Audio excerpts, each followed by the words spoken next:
restoratif justice yang diberikan kepada Iketut Darmawan atas kasus pencurian laptop beberapa waktu silam tak membuat pria tersebut kapok.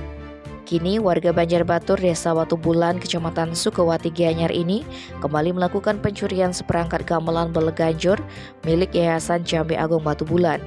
Kapolsek Sukawati Kompol Deki Hendra Wijaya menjelaskan pengungkapan tersebut berawal dari laporan yang diterima unit Reskrim Polsek Sukawati tentang pencurian seperangkat gamelan gong kebiar di gudang Yayasan Jambe Agung Batu Bulan yang baru diketahui terjadi Jumat 19 Agustus 2022 sekitar pukul 8 WITA.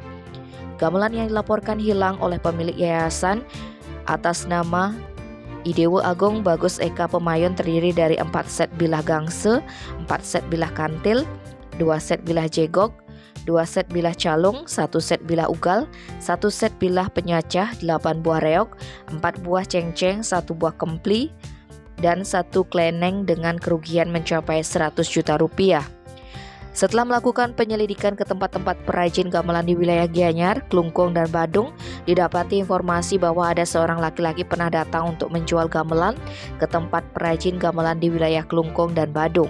Selanjutnya, tim Opsnal Polsek Sukawati mengidentifikasi ciri-ciri pelaku yang mengarah kepada Iketut Darmawan yang merupakan residivis.